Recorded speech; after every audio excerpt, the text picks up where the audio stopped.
சித்திகளுடைய ஒரு favourite. Favourite சொன்னா பிரச்சனை கிடையாது, லவ்னு சொன்னா பிரச்சனை ஆயிடும். ஃபேவரேட், சித்திகளுடைய ஃபேவரேட். உங்களுக்கும் வந்து பார்த்தீங்கன்னா வந்து உங்கள் மகன் மாதிரி நினைச்ச அந்த டிடி வந்து உங்களுக்கு துரோகம் பண்ணிட்டான். எனக்கு என் மகனே துரோகம் பண்ணிட்டான். எப்போ நீ வந்து ஒரு சித்தியை மையப்படுத்தி என்னை அம்பலப்படுத்தி அசிங்கப்படுத்திட்டு போனியோ, அதே சித்தியை வச்சு, எதை சித்தியை வச்சு, சித்தியை வச்சு இப்ப அங்க நடக்கிறது சித்தி அரசியல். என் வயதை ஒருத்தவங்களுக்கு வந்து பார்த்தீங்கன்னா அது வந்து இளைய சித்தியா இருக்கலாம். சித்தி இப்ப பிரச்சனையே கிடையாது. இது சித்திகளுக்கு கிழவி ஆயிட்டாங்களா குமரியா இருக்காங்களா பிரச்சனை இல்லை. ஆக மொத்தம் இங்க ராமதாஸ் பண்றது சித்தி அரசியல். அதேதான் இப்போ அன்புமணியா அப்படிதான் கிட்டத்தட்ட செருப்பால் அடிச்சது தானே. யார டாக்டர் ராமதாஸ் செருப்பால் அடிச்சது தானே இது. அன்புமணி ராமதாஸ். ஆமா சார், எல்லாம் ஒண்ணுதான் சார். டாக்டர் ராமதாஸோட புனித தன்மையை வந்து நீங்க வந்து தனிப்பட்ட வாழ்க்கையில இழந்தது கூட நமக்கு பிரச்சனை இல்லை. அரசியல் வாழ்க்கையில நீங்க இழக்கிறீங்க. பார்க்கலைங்க நீங்க அந்த வீடியோ மாரிதாஸ் செலாக்கிக்கலாம் பாருங்க. என்னன்னு கேட்டீங்கன்னா, நயன்தாரா வந்து திமுகவுக்கு வந்து எப்படி தொடர்புல இருக்கிறாங்கன்றத அப்படியே விவரிக்கலாம். அப்படியே பயங்கரமா தத்துவமா விவரிக்கலாம். அப்படியே குஷ்பு வந்து என்ன தகுதி இருக்கு, தேசிய மகளிர் ஆணையத்தோட உறுப்பினர் பதவி பெறுவதற்கு அவங்க எடுத்த ரூட் எது, என்ன தகுதி இருக்கு, திமுக மீது அரிப்பு இருக்கா, நமிச்சல் இருக்கா, சொல்லியறதுக்கு எடு நயன்தாரா சீப் எடு, அப்படிதானே ஆயிடுது. அதனாலதான் நான் சொல்றேன், கலைஞர் அவர்கள் இறப்புக்கு பிறகு, அம்மையார் இறப்புக்கு பிறகு இங்க ரொம்ப கொச்சையான கீழ்த்தரமான அரசியல் நடக்குது. இந்த வாக்கு அரசியலுக்காக நீங்க பண்றது இது எல்லாம் என்ன ஆகும்னு கேட்டீங்கன்னா, அரசியல் அந்த புனிதத்தன்மை நாசமாயிரும் சொல்ல வரேன். அந்த காலம் சுயநலமா வந்து ஒரு ஆட்சி நடந்துச்சு. பொதுநலம் குறித்து ஒரு தமிழ் தேசிய ஆட்சி தான் வந்துட்டு போட்டோமே. அதனால என்ன வெற்றி தொழிலை மாற்றி அமைக்கிற இடத்துல இருக்கிறது ரெண்டு கட்சிகள் இருக்கும் சார். ஒப்பனா பேசிங்க அதெல்லாம்.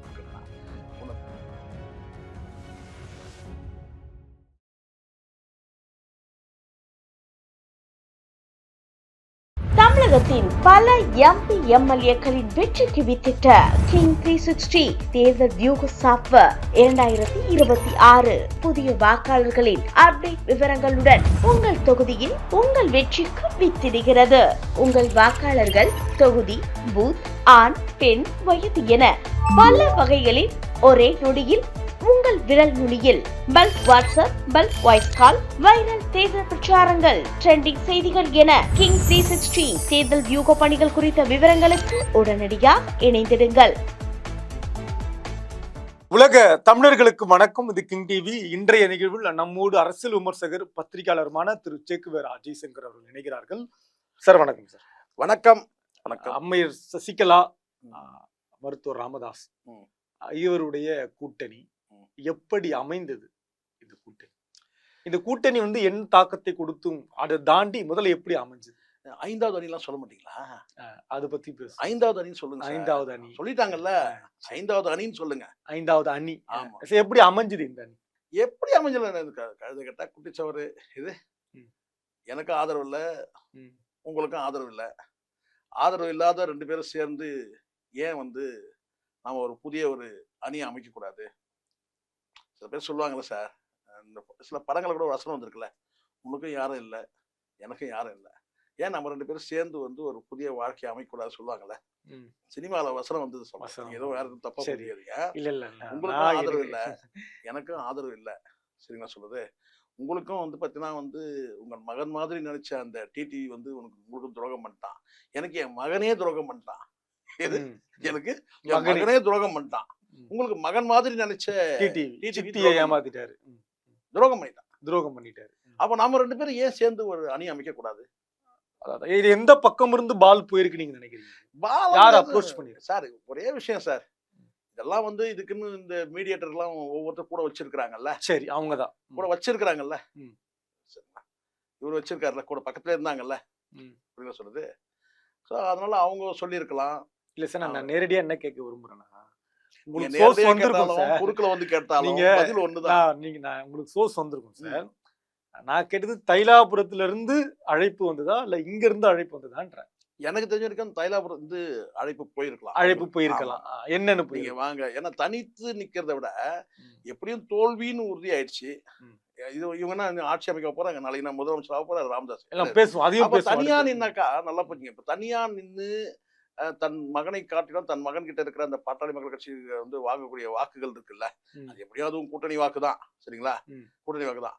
அப்ப எப்படி இருந்தாலும் டாக்டர் ராமதாஸ் அவர்களோட வந்து வாக்குகள் வந்து கூடுதலா பெறும்போது தனித்து நின்று பெறும்போது, அப்போ நம்ம அடுத்ததா ஒரு கட்சி நம்மளோட சேர்ந்து இருந்தா நல்லதுன்னு நினைக்கலாம் இல்லையா? இப்போ உதாரணத்துக்கு பாருங்க, அந்த அணில வந்து பாத்தீங்கன்னா அன்புமணி இருக்கிறாரு, டிடிவி இருக்கிறாங்க. எந்த அணில? என்டிஏல. அதுக்கு சமுதாய ரீதியா பார்த்தா வன்னியர் ஓட்டு, தேவர் ஓட்டு. அப்ப இந்த இடத்துல இவருக்கு என்ன கேட்டீங்கன்னா வந்து அன்புமணியை பெறக்கூடிய பாட்டாளி மக்கள் கட்சிக்கு பெறக்கூடிய வாக்குகளை வந்து டிடிவிக்கு பெறக்கூடிய அந்த முக்குளத்தர் வாக்குகளும் போய் சேருது. அப்போ இவருக்கு என்ன நினைக்கிறாருன்னா, நமக்கு வந்து பாத்தீங்கன்னா உங்ககிட்ட டிடிவி தானே இருக்கிறாரு, அவங்க சித்தியே என்கிட்ட இருக்கிறாங்க. எது எப்போ நீ வந்து ஒரு சித்திக்காக வந்து பாத்தீங்கன்னா சித்தியை நீ வந்து அம்பலப்படுத்தி அசிங்கப்படுத்தி ஒரு சித்தியை மையப்படுத்தி என்ன அம்பலப்படுத்தி அசிங்கப்படுத்திட்டு போனியோ, அதே சித்தியை வச்சு இப்ப அங்க நடக்கிறது சித்தி அரசியல் தான். நான் சார் நம்ம வேவ்ல பாருங்க, ஒரு காலத்துல நம்ம சுத்தி அரசியல் எல்லாம் பார்த்தோம். இது நான் சொல்றது கம்யூனிஸ்ட்ல சொல்றேன். சுத்தி அறிவால் இப்ப சித்தி எல்லாம் பார்த்தோம். இப்ப நடக்கிறது எல்லாம் சித்தி அரசியல். யாரை இப்ப சொல்லணும்? கம்யூனிஸ்ட்கள் தான் நம்ம குறை சொல்லணும். ஏன்பா நல்லா கட்சியை நடத்தாம கட்சியை இப்படிதான் நடத்தி எவ்வளவு அசிங்கப்படுத்துறீங்க. மேல இளம் சித்திகள் வராங்க. அதுதான் இளம் சித்தி வந்து முதிய சித்தி எல்லாம் கிடையாது. உங்களுக்கு பொறுத்த வரைக்கும் வந்து முதிய சித்தியா இருக்கலாம். என் வயதை ஒருத்தவங்களுக்கு வந்து பாத்தீங்கன்னா அது வந்து இளைய சித்தியா இருக்கலாம். சித்தி இப்ப பிரச்சனையே கிடையாது. இது சித்திகளுக்கு கிழவி ஆயிட்டாங்களா குமரியா இருக்காங்கன்னு பிரச்சனை இல்லை. ஆக மொத்தம் இங்க ராமதாஸ் பண்றது சித்தி அரசியல். அவ்வளவுதான். அதான் சார். யோசிச்சு பாருங்க சார், அறிவார்ந்த அரசியல் பேசணும். ஆனா எங்க வந்து நம்ம நின்று பாத்தீங்களா புது தலைவர் சித்தி அரசியல் பண்றாரு. இளைஞர்களுடைய எழுச்சி நாயகன் பண்ணும்போது சார் இங்க இப்ப புரிஞ்சுக்கணும்ல, நீங்க இளைய சித்தின்னு போனதும் நீங்க எங்க போறீங்கன்னு எனக்கு தெரிஞ்சிச்சு. நான் இப்ப அந்த சித்தி டாக்டர் ராமதாஸ், ஏன்னா அது வந்து வருத்தப்படுறதுக்கோ அல்லது கவலைப்படுறதுக்கோ ஒண்ணும் கிடையாது. அதிசயப்படுறதுக்கு அவ்வளவுதான். தற்குறிகள் தான். அது அவ்வளவுதான். ஆனா டாக்டர் ராமதாஸ் அப்படி இல்ல.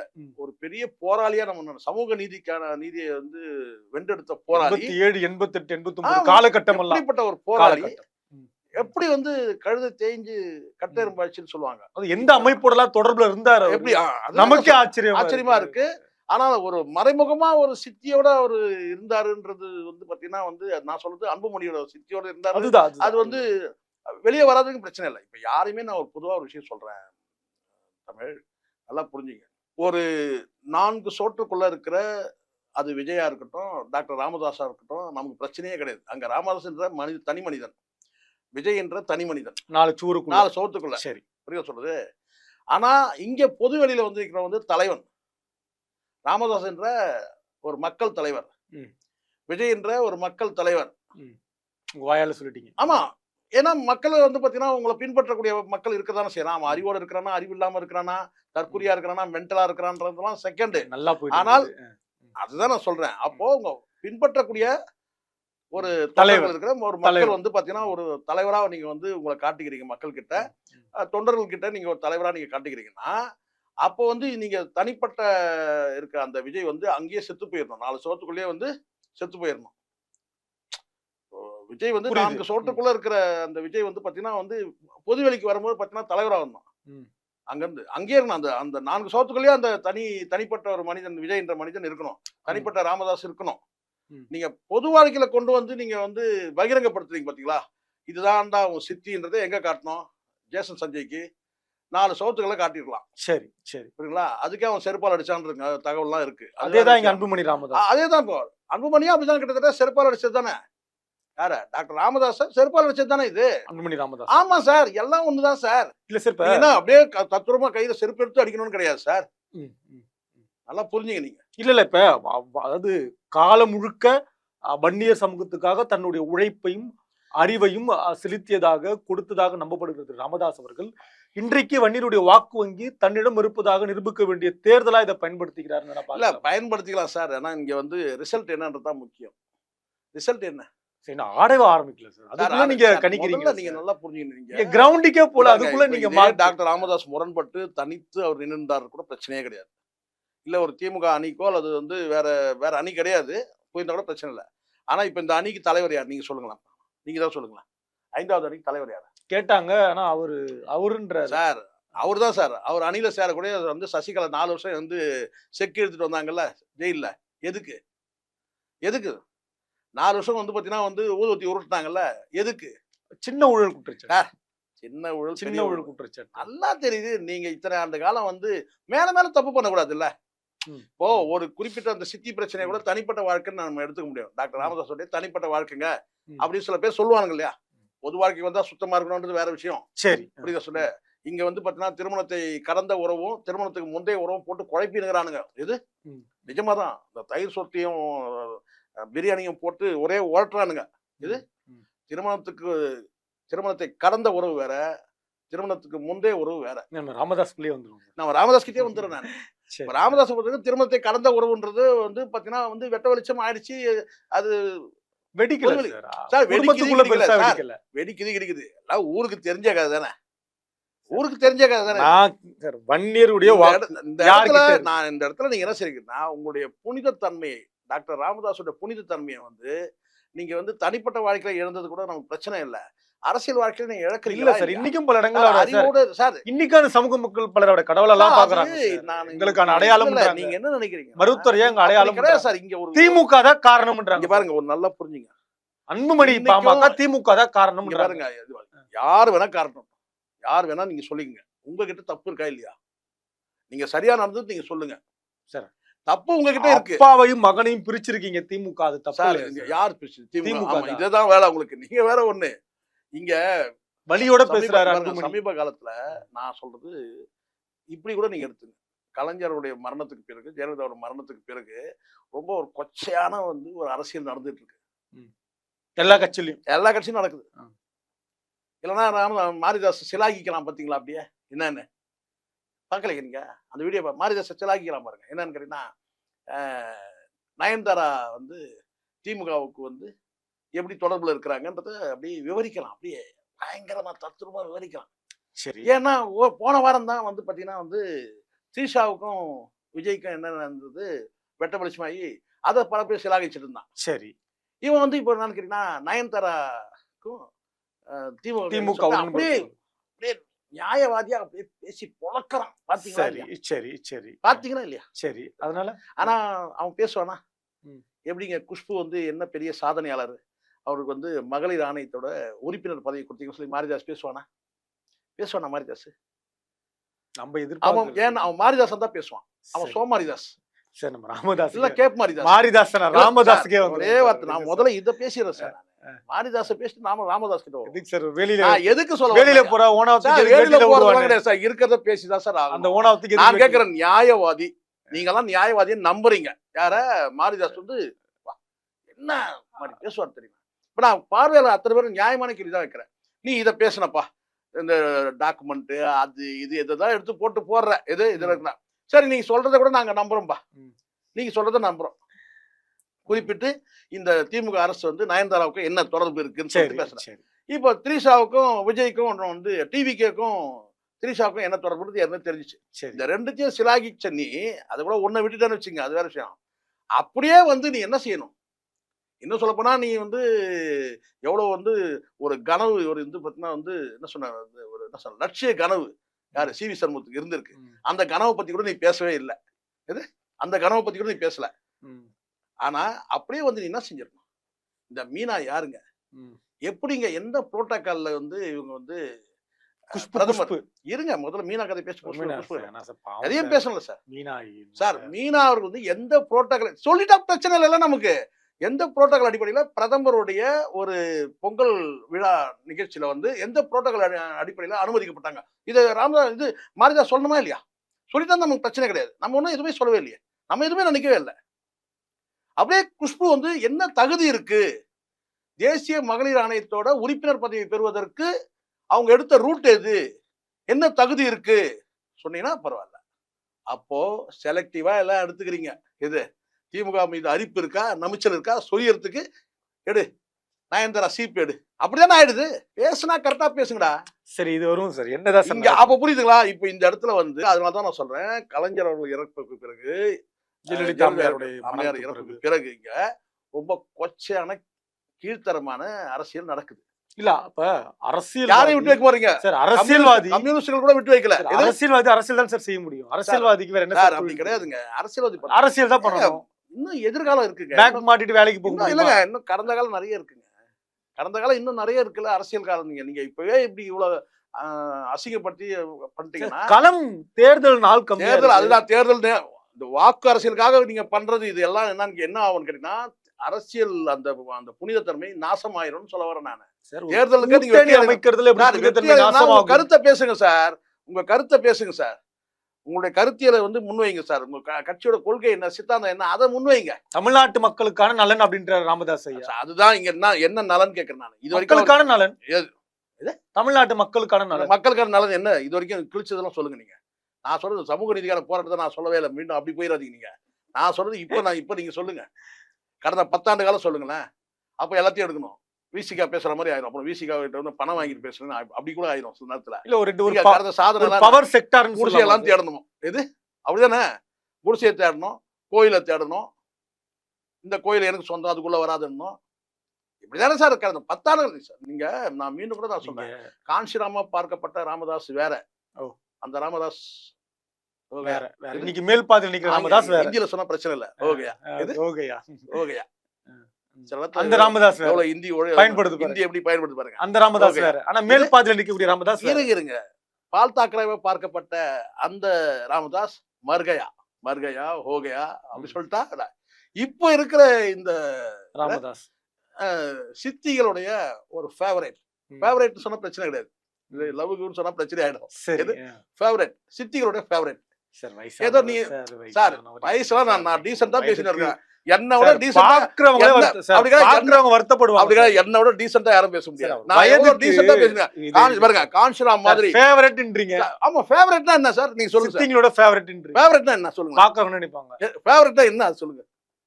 ஃபேவரட்னா என்ன சொல்லுங்க சார். அவங்களுக்கு விருப்ப தேர்வா இருக்காங்க சார். விருப்பம்ன்றது தப்பா சார்? சித்திகளுக்கு விருப்பம். இப்ப நான் சசிகலா அவர்களுக்கு விருப்பம், சித்திகளுக்கு விருப்பம். ராமதாசன் தமிழ்ல போட எவ்வளவு கரைச்சி கொட்டுவாங்க. அப்படி கிடையாது சார். நீங்க விருப்பம் தப்பே கிடையாது சார். சித்திகள் லவ் பண்ண ராமதாசன் போட்டதான் சார் தப்பு. நிஜமா சார்? நீங்க பாக்குறவங்க நான் டாக்டர் ராமதாஸ் எவ்வளவு உயர்வா நம்ம வச்சிருந்தோம், உயர்வான இடத்துல வச்சிருந்தோம். காஞ்சிராம்னு சொன்னேன். அப்பெல்லாம் உங்களுக்கு தெரியல. காஞ்சிராம்ன்ற அந்த ராமதாஸ் வந்து ஓகேயான்னு சொல்லிட்டேன். பால் தாக்கரே முழுக்க வன்னியர்களுடைய என்ன சொன்ன அந்த அளவுக்கு ஒரு கலைஞர் அடுத்த லெவல்ல பார்க்கப்பட்டவர் யாரு? அந்த தமிழ உரிமை, தமிழ் குடி இதெல்லாம் சரிங்களா? நான் சொல்றது தாங்கி சீமான். அதான் சீமான் அரசியலுக்கு முந்தைய காலகட்டம் தமிழ் தேசியம் தான். ஏன்னா இங்க வந்து தமிழ்நாடு அரசியலே இன்னும் கொஞ்ச நாள் அப்படிதான் போக போகுது. சீமானுக்கு பின் சீமானுக்கு முன் அப்படிதான் போகும். நல்லது பாப்போம் சார். ஆமா மாறிட்டு வந்துட்டு இருக்கு. சரி ஓகே. லேட் ஆகும். நீங்க எல்லாம் மாறதுக்கு கொஞ்சம் லேட் ஆகும். தமிழ் குடி சரிங்களா? தமிழ் குடி தாங்கின்னு வந்தாரு. எல்லாருமே வந்து சீமான்னு சொன்ன அத்தனை பேரும் அண்ணன் சீமான்னு சொல்லக்கூடிய காலகட்டம் வந்து இப்படிதானே இருக்கு. நடக்கட்டும் பார்க்கலாம். அதுல என்ன இருக்கு? இதுல என்ன சார் இருக்கு? ஆமா மறுக்க போறோம். எவ்வளவோ உலகத்துல போர்லாம் நடக்கும்போது இதுவும் நடக்க போகுது. அவ்வளவுதான் சார். நீங்க எப்படி வச்சுக்க போர்னு சொல்ல யுத்தம்னு சொல்லுங்க. யுத்தம் நடக்கும்போது திராவிடத்துக்கும் தமிழ் தேசியக்கும் நடக்கிற யுத்தம், அந்த யுத்தத்துல வந்து என்னெல்லாம் நடக்க போகுதுன்றது நம்ம பார்க்க போறோம். நம்ம பத்திரிக்கை நமக்கு என்ன, நம்ம பார்த்துட்டு என்ன செய்யணும். இந்த பக்கம் 70 ஆண்டு காலமா பார்த்துட்டு இருக்கோம். இந்த பக்கம் ஒரு கை தட்ட போறோம், அந்த பக்கம் ஒரு கை தட்ட போறோம். நம்ம பத்திரிகையாளர் நடுநிலையா நிக்க போறோம். ஆமா நடுநிலை இல்ல, நியாய நிலையில் நிக்கணும். சரிங்களா? என்னன்னு கிட்டத்தட்ட 70 ஆண்டு காலம் திராவிட ஆட்சிகள் நடந்தது. அதால பலன் பெற்றவர்கள் பயன்பெற்றவர்கள் அங்க நிக்க போறாங்க. இப்ப 70 பலன் பெறாதவர்கள் பயன்பெறாதவர்கள் நன்றி கெட்டவர்கள் இந்த பக்கம் போறாங்க. எப்படி வேணா நீங்க சொல்லிக்கங்க. சரிங்களா? நீங்க நன்றி கெட்டவர்கள் அவங்க பார்வையில இருக்க நன்றி கெட்டவர்கள், நன்றி உள்ளவர்கள் அவங்க பார்வை. சரி இதெல்லாம் வந்துரும். ராமதாஸ் காலம் சுயநலமா வந்து ஒரு ஆட்சி நடந்துச்சு. சரி ராமதாஸ் பொதுநலம் குறித்து ஒரு தமிழ் தேசிய ஆட்சி தான் வந்துட்டு போட்டோமே. அதனால என்ன நமக்கு என்ன, நம்ம பத்திரிகையாளர் தானே. சரியா? அப்போ இல்ல மக்கள் யோசிப்பாங்க தமிழ் தேசியம் பேசிய மாப்பூசி என்ன பண்ணாருன்னு. பழசெல்லாம் ஓடும் இல்லையா? இங்க சீபா ஆதித்யநாத் ஓடும் இல்லையா? மக்கள் பழச நினைவு வச்சுக்கிறதுன்னு ஒண்ணு இருக்கு. ஆமா அது வந்து பாத்தீங்கன்னா ஞாபக சக்தி இருக்குதா எடுத்துக்கலாம். நம்ம ஞாபகப்படுத்தணும். ஆனா சில பேர் தேவையில்லாத ஞாபகம் தான், அவெல்லாம் மென்டலா இருப்பான். நம்ம ஞாபகப்படுத்தணும். இல்ல அதுதான் சார். அதான் சொல்றேன். இது சொல்லுங்க சார். இந்த பவர் காலத்துல ஞாபகத்தை வச்சிருக்கிறவன் ஞாபக சக்தியை வந்து உள்ளவன் நம்ம எடுத்துக்க முடியும். சில நாள்ல பைத்தியமா எடுத்தோம். தேவையில்லாத குப்பையெல்லாம் வந்து பத்திரம் மண்டியில வச்சிருக்கிறான் வேண்டாம் அப்படி நம்ம எடுத்துக்க முடியும். சரி இப்ப நான் இங்க மேட்டர் சப்ஜெக்ட் வரேன்னு கேட்டீங்கன்னா சித்திகளுக்கு ஒரு ஃபேவரட்டான ஒரு தலைவர். ஃபேவரட்னா விருப்பமான தலைவர். சித்தி விரும்புறாங்க. சரி சரி. யாரோட இந்த கூட்டணி விரும்புறாங்க? டிடிவியோட சித்தி இந்த கூட்டணி விரும்புறாங்க. இந்த கூட்டணி விரும்புறாங்க. என்ன பலன் கொடுக்கும்? பலன்லாம் ஒன்றும் பெருசா கிடையாது. ஒரு 2000 3000 ஓட்டு 5000 ஓட்டு பிரியும், அவ்வளவுதான். இந்த தேர்தலே வந்து பாத்தீங்கன்னா வந்து வாக்குகளை பிரிக்கிற தேர்தல் தானே இது. அதுல உங்க பங்கு பெரிய அளவுல இருக்குன்னு பாக்கலாம். யாருடைய பங்கு? ராமதாஸ் சசிகலாவுடைய பங்கு. பெரிய பங்குலாம் கிடையாது, பங்கு இருக்கு, அவ்வளவுதான். பங்கு ஒரு சின்ன பங்கு இருக்கு, அவ்வளவுதான். அது என்னன்றதை நம்ம தேதி சொன்ன உடனே சூரிய ஞாபகம் வருது இல்ல, பங்கு அப்படின்னு. அந்த மாதிரி ஒரு சின்ன பங்கு இருக்கும், அவ்வளவுதான். பெருசாலாம் ஒண்ணுங்க. ரிசல்ட்டை வச்சு புரிஞ்சுக்கலாம். ஒரு பெரிய வந்து ஒரு கிங் மேக்கர் லெவலுக்குலாம் இந்த அணி போகாது, இந்த 5வது அணி. சரி. கணிசமான ஒரு 1000 ஓட்டு 2000 ஓட்டு ஒரு தொகுதிக்கு 5000 ஓட்டு இப்படி பிரியலாமே தவிர, இது ஒரு 2 வருஷத்துக்கு முன்னாடி தொடங்கியிருந்தாங்கன்னா கூட ஓரளவுக்கு சொல்லலாம். பிரச்சாரங்கள்லாம் முன்னெடுத்திருப்பாங்க, பெரிய அளவுல கூட்டங்களை கூட்டியிருப்பாங்க, இதெல்லாம் நடந்திருக்காங்க. டாக்டர் ராமதாஸ் சொல்ல முடியாது வச்சுங்களேன். ராமதாஸுக்கே இப்ப வந்து ஒரு கேள்வி இருக்குதானே செய்யுது. ஏன்னா இப்ப பாட்டாளி மக்கள் கட்சி யார்கிட்ட இருக்கு? இந்த கூட்டத்துக்கு போறோம், இங்கேயும் போறான், அங்கேயும் போறான். இது கேலண்டர் பார்த்திருக்கிறேன். கேலண்டர்ல 2 படமும் இருக்கு. ஒரு போட்டோவே எனக்கு அனுப்புனாங்க. இது டாக்டர் ஐயா போட்ட கூட்டத்துக்கும் போறான், சாதாரண தொண்டர்கள் சொல்றேன். இந்த பக்கம் அன்புமணி போட்ட கூட்டத்துக்கும் போறான். அப்ப எப்படி நீங்க எடுத்துக்க முடியும்? சரி. அதனால எனக்கு தெரிஞ்சு என்னன்னு கேட்டீங்கன்னா வந்து இந்த 5வது அணின்றது ஒரு 1000 ஓட்டு 2000 ஓட்டு இப்போ ஒரு வாக்குச்சாவடியில ஒரு 300 ஓட்டு 400 ஓட்டு அப்படி ஒண்ணா 200 ஓட்டு 300 ஓட்டுலாம் சொல்லாதீங்க. ஒரு வாக்குச்சாவடியில ஒரு 100 ஓட்டு 50 ஓட்டு 200 ஓட்டு அவ்வளவுதான் தவிர, அந்த லெவலில் தான் இருக்கும். பெரிய இது அப்படியே அரசியல் களத்தை அப்படியே வந்து வெற்றி தொழிலை மாற்றி அமைக்கிற அளவுக்குலாம் இங்க ஒண்ணுமே இருக்காது. வெற்றி தொழிலை மாற்றி அமைக்கிற இடத்துல இருக்கிறது 2 கட்சிகள் இருக்கும் சார். ஒப்பனா பேசணும். அதெல்லாம் ஒண்ணு நாம் தமிழர் வெற்றி தோல்வியை மாத்திர இடத்துல வந்து அவங்க வருவாங்க. சரி. கணிசமான விஜயும் வந்து வரதுக்கு வாய்ப்பு இருக்கு. அப்படிதான் பார்க்கணும். ஆமா, இவங்க கிடையாது ஒருபோதும் கேட்டா வந்து இது எப்படி ஆகும்னு கேட்டீங்கன்னா, அதிமுக திமுக அந்த 2 அணியில இருக்கிற வேட்பாளர்கள் வந்து பாத்தீங்கன்னா அந்த வெற்றி தோல்வியை மாற்றி அமைக்கிறதுக்கு வேணா இந்த 2 டிவிகேவும் என்டிகேவும் இருக்கும். சரிங்களா? அதுவும் காரைக்குடியில வெல்வதற்கே வாய்ப்பு இருக்கு நாம் தமிழர். ஆனால் இது வந்து நான் ரொம்ப பிராக்டிக்கலா யதார்த்த நிலையை சொல்றேன். இதெல்லாம் வந்து பாத்தீங்கன்னா வந்து ஒரு கொசு கடிக்கிற மாதிரி சொல்லுவாங்கல்ல வேட்பாளருக்கு, அப்படிதான் இருக்கும். வேட்பாளர் பிரச்சாரத்துல இருப்பார் சார். யாரு? திமுக வேட்பாளர், அதிமுக வேட்பாளர் ஒரு பிரச்சாரத்துல இருப்பார். பிரச்சாரத்துல இருக்கும்போது பாத்தீங்கன்னா வந்து இரவு பிரச்சாரத்தை கூட இருப்பாருன்னு வச்சுங்களேன். சொல்லுங்களேன். அப்ப அந்த பகுதியில ஒரு கிராமத்துக்கு போறாருன்னா கொசு கடிக்கும் போது அப்படி அடிப்பார்ல, அந்த மாதிரிதான் அந்த வாக்குகள் வந்து விழும். சரிங்க. 500 ஓட்டு ஒரு பகுதியில 2 கட்சியும் சேர்ந்து. சரி சரி. இப்ப ராமதாஸே வந்து பாத்தீங்கன்னா இல்ல நான் தான் பாட்டாளி மக்கள் கட்சி உறுதியா இருந்தாருன்னா இந்த அணிக்கு போக வேண்டிய அவசியமே இல்லையா, இந்த அணியை உருவாக்க வேண்டிய அவசியமே இல்லையா. ஒரு ஊழல் சக்தியோட வந்து அவரு இணைய வேண்டிய அவசியம் இல்லை. நீதிமன்றத்தால் முத்திரை குத்தப்பட்ட ஒரு குற்றவாளி தான். குற்றவாளி இன்னைக்கு குற்றத்தை நீங்க போய் அதோட கூட்டி வைக்கணும்னா உங்க தரம் எவ்வளவு தாழ்ந்து போயிருக்கு பாருங்க. மகனை எதிர்ப்பதற்கு வழியா இல்ல. சரி. இது வந்து பாத்தீங்கன்னா அதனாலதான் நான் சொல்றேன், இந்த இடத்துல பயன் தராது. ஒரு விஷயம் நடக்கும். என்னன்னு கேட்டீங்கன்னா, இனிமேல் டாக்டர் ராமதாஸ் வந்து என்ன சொல்றோம் தன்னை வந்து பாத்தீங்கன்னா ரொம்ப நேர்மையான மனிதர்லாம் அப்படி சொல்ல முடியாது. இது வந்து ஒரு தேர்தல். ஏன்னா இப்ப நீங்க சொல்லலாம் திமுகவோட கூட்டணிக்கு போயிருந்தாரு, அதிமுக போயிருந்தாரு அப்படின்னு நீங்க சொல்லலாம். ஆனால் அவங்க யாரும் நீதிமன்றத்தால் தண்டிக்கப்பட்ட தலைவருக்கு வந்து கலைஞர் கிடையாது. நல்லா புரிஞ்சுக்கணும். சொல்ல ஸ்டாலின் கிடையாது. எடப்பாடி கிடையாது. அதுதானே. இவங்க யாரு? சரி. இப்ப வந்துட்டுமா பாயிண்ட்டுக்கு சொல்லதான் முடியும். ஸோ இதெல்லாம் வந்து கடைசி காலத்துல இதெல்லாம் வந்து சொல்லுவாங்க தெரியுமா, அவெல்லாம் செய்த பாவம் கடைசி காலத்துல எப்படி அனுபவிப்பான்னு சொல்லுவாங்க பாத்தீங்களா. இது யாருக்கு பொருந்தமோ இல்லையோ அரசியல்ல ராமதாஸுக்கு பொருந்தும். ஆனா உள்ளபடியே அதனாலதான் நான் சொல்றேன், அந்த ராமதாஸ் இறந்துட்டாரு. எந்த ராமதாஸ் இறந்துட்டாரு? சரி. ராமதாஸ் சமூக நீதி அப்படின்னு சொல்லுங்க. ஆமா, சமூக நீதிக்காக போராடின அந்த ராமதாஸ் மறுகையா அப்படி நீங்க சொல்றீங்க. ஆமா ஆமா உண்மைதான். சரி சார், போராளி சார்.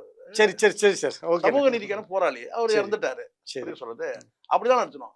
இதை தாண்டி வந்து பாத்தீங்கன்னா வந்து ஒரு மக்களுக்கான தலைவர், வன்னிய மக்களுக்கான தலைவர் காஞ்சிராம் எப்படி இருந்தார் அந்த மாதிரி இருந்த ஒரு தலைவர். அவரு ஓகேயா அவர் போயிட்டாரு. இப்ப இருக்கிறது யாரு? சித்திக்கு ஃபேவரட்டான ஒரு ராமதாஸ் இருக்கிறாரு. அவர் எங்க போனா நமக்கு என்ன சார் இது? இன்னைக்கு சொல்லுவாங்க தெரியுமா, இனி கல்யாணம் ஆனா என்ன ஆகிறது ஒரு படத்துல சொல்றாருல்ல, கவுண்டமணி சொல்றாருல, இனி ஆனா என்ன ஆகலன்னா என்னன்னு. அந்த மாதிரி இருந்தா இனி வந்து பாத்தீங்கன்னா இவர் வந்து பார்வையே போக போதா, ராமதாஸ் மீது பார்வை போக போதா? கிடையாது. இதே ராமதாஸ் வந்து உண்மையிலேயே வந்து ஒரு அந்த பழைய ராமதாஸா இருந்திருந்தாருன்னா இந்நேரம் என்ன செஞ்சிருப்பாருன்னா அவர் தலைமையில ஒரு அணி வந்துட்டு இருக்கோம். யாருப்பா அந்த மல்லை சத்யா வர சொல்லுப்பா, ஏதோ புதுசா ஒரு அரசியல் கட்சி தொடங்கிறது, மல்லை சத்யா வர சொல்லுங்க, வேல்முருகன் வர சொல்லுது. அவன் யாரு? நம்ம பையன் தானே, நம்ம புள்ள தானே அவன். இது எப்படிதான் புரிஞ்சுங்க நீங்க? நம்ம புள்ளனா நம்ம சமுதாயத்தை, நம்ம சமுதாயத்தை அவனை வர சொல்லுப்பா, எல்லாம் சேர்ந்து நம்ம ஒரு அணி அமைப்போம். அது பழைய ராமதாஸ். இப்போ சித்தியோட சுவிட்ச் போட்டா இயங்கக்கூடிய ராமதாஸ் வேற என்ன செய்வாரு? சித்தி வந்து இன்னொரு சித்தியோட பேசி ஒரு அணி அமைச்சிச்சு, அவ்வளவுதான். இது எந்த விளைவும் ஏற்படுத்தாது இந்த அணி. நன்றி. நன்றி சார். தமிழகத்தின் பல எம்பி எம்எல்ஏக்களின் வெற்றிக்கு வித்திட்ட கிங் 360 தேர்தல் வியூக சாப்ட்வேர் 2026 புதிய வாக்காளர்களின் அப்டேட் விவரங்களுடன் உங்கள் தொகுதியில் உங்கள் வெற்றிக்கு வித்திடுகிறது. உங்கள் வாக்காளர்கள் தொகுதி, பூத், ஆண், பெண், வயது என பல வகைகளில் ஒரே நொடியில் உங்கள் விரல் நுனியில் bulk WhatsApp, bulk voice call, viral தேர்தல் பிரச்சாரங்கள், ட்ரெண்டிங் செய்திகள் என கிங் 360 தேர்தல் வியூக பணிகள் குறித்த விவரங்களுக்கு உடனடியாக இணைந்திடுங்கள்.